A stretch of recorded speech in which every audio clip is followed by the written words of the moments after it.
U.S. Treasury Secretary Janet Yellen has arrived in Beijing for a four-day trip aimed at disentangling trade disputes between the world's two largest economies.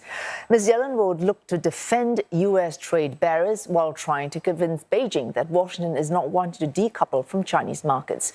An American official traveling with Secretary Yellen says Washington is expecting frank and productive conversations and stresses that communication between the rivals is not fruitless despite heightened tensions. Still, Ms. Yellen will address punitive actions against American firms, including Beijing's export controls on gallium and germanium. These are two rare metals that are essential to chips manufacturing. She's scheduled to meet Chinese Premier Li Qiang on Friday. And for more, Lo Minmin joins us live from Shanghai. Minmin, Ms. Yellen heads into this trip wanting to avoid economic war with China, but still sticking to her guns on trade restrictions. What outcomes can we actually expect from this four-day trip?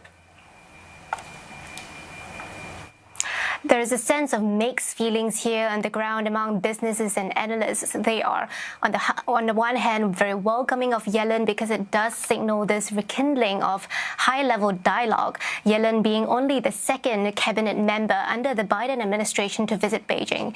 But there is also a lot of cautiousness over what breakthroughs can be achieved.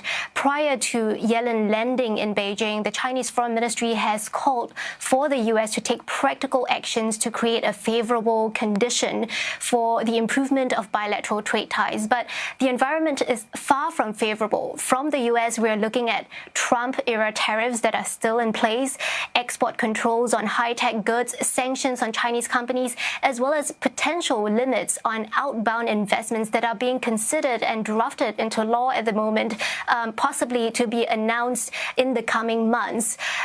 We are also seeing the U.S. aggressively on this onshoring and friendshoring campaign, calling on friends and allies to diversify supply chain away from China.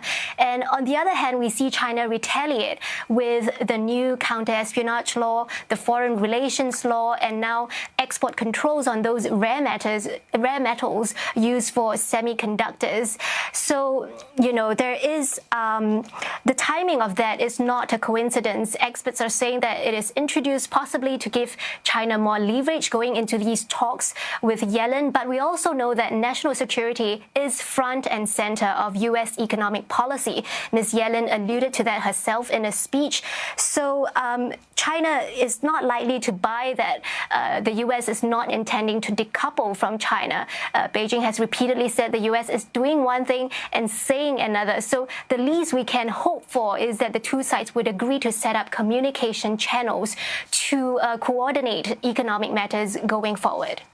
Of course, this attempt to try to restrict confrontation to, or at least trying to at this point, focus on economic security and ignore larger issues at play to try to advance this relationship in areas that both sides can.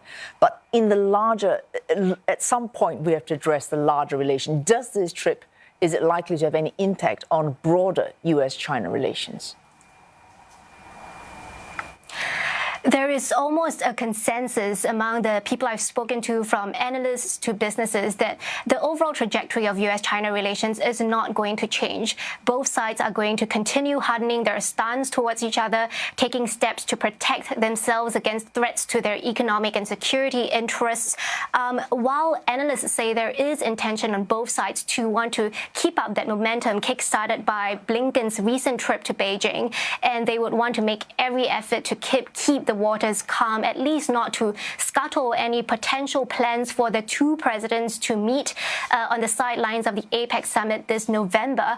But we know that domestic politics also doesn't really give Yellen much space to give concession to China. And we know top of the Chinese agenda is to get them to lift those tariffs on Chinese goods, which could have a deflationary impact on U.S. citizens as well. But with re-election just around the corner, it's not clear how much power Yellen has to convince the Biden administration to do that.